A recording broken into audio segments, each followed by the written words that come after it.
Tears for the Tear God, Salt for the Salt Throne, and Gas the Leaf Tribe.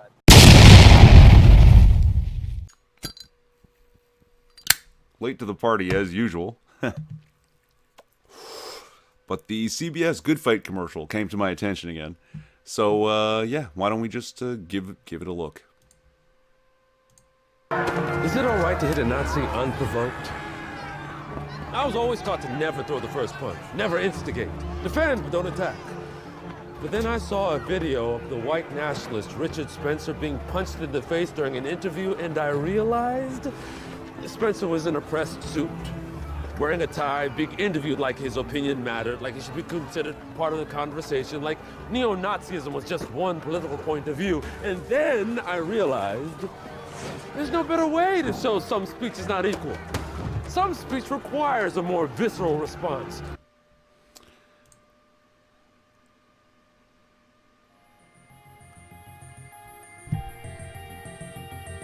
Yeah, a month later, and it still blows my fucking mind that this shit ends up on TV.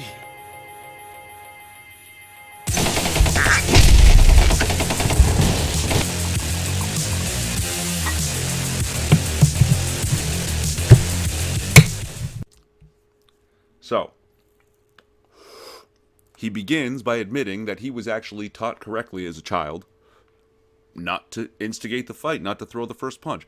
The phrase, use your words, comes to mind. Then he goes on to hold two conflicting ideas.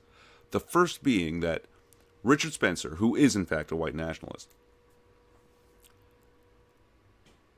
isn't even part of the conversation and his opinion doesn't matter. And this conflicting idea that his opinion requires a visceral, even violent response. Forget the wholly disgusting idea that not all speech is equal, because we'll circle back to that. But these two ideas can't exist at the same time. You can't say his opinion doesn't matter, but he also deserves to be punched for it. Okay, my dad was a fan of those 50s and 60s westerns, and if you've ever seen one, you've certainly heard the term, them's fightin' words. Someone suggesting that your words hurt me so badly that I have to hurt you back with my hands or a gun. It's a Western film. It's a ridiculous notion to think that those two things can exist at the same time. They can't.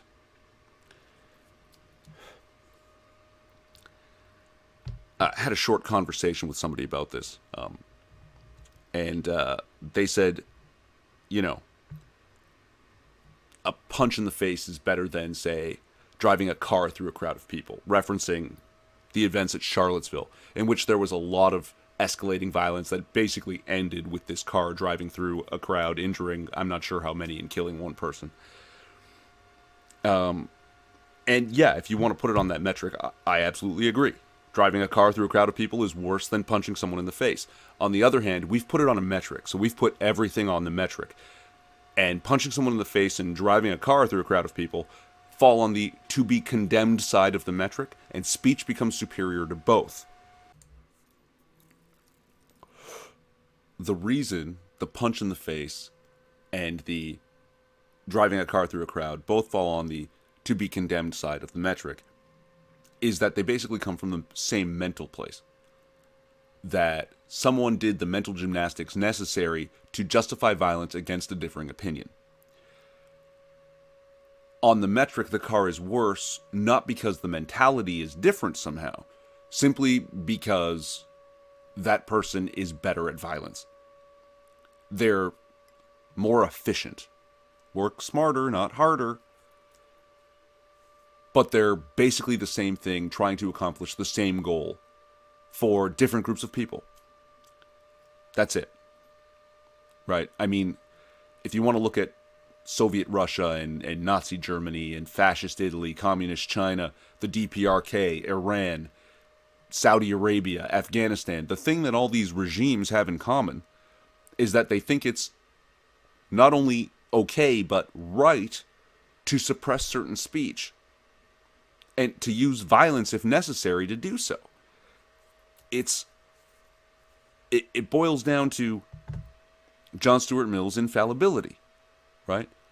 We know this to be so true that anyone who disagrees has got to go, right? And kicking people off of social media for having opinions, right? Paul Joseph Watson, Alex Jones, Faith Goldie. If their opinions weren't written on the internet but were written in a book, the only way to stop me from reading them would be to burn the book. Okay? No one is infallible, so no one should make that decision for me. That's... I'm a big boy. I'll draw my own conclusions based on what the stupid white nationalist says. Right?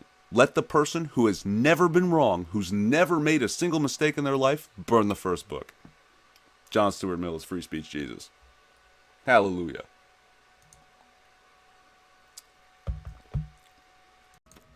But wait, there's more. Yes, it actually gets worse. People have been conflating white nationalism with white supremacy, with Nazism, with fascism, when more often than not, those are not the same things. This is not what that video is about. I'm not going to get into the defining terms thing here. Just know that they get conflated. And then innocuous things get connected to this new one grand unified theory of those ideas. Like, perhaps you've noticed this giant idiotic flag behind me. This flag exists solely for the purpose of being stupid and annoying. And yet it's been connected to white nationalism. This hand gesture has been connected to white nationalism. The statement that it's okay to be white has been connected to white nationalism and white supremacy. That if you think it's okay to be white, you're a white supremacist or a white nationalist? The fuck? So when you justify violence against the label, and then start slinging the label around at basically anything? Yeah, no, you've definitely crossed the line. Alright? This is a recipe for disaster. It's an authoritarian wet dream, but a recipe for disaster. It is the tyrant's M.O.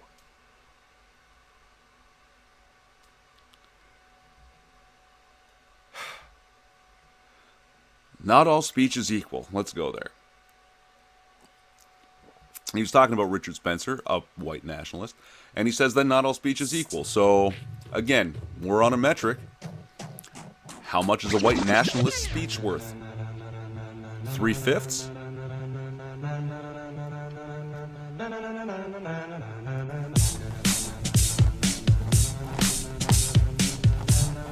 Relevant links to shit I said in the description? Maybe. I'm Irving Twin. Like, subscribe, or don't. It's a free country. At least it used to be.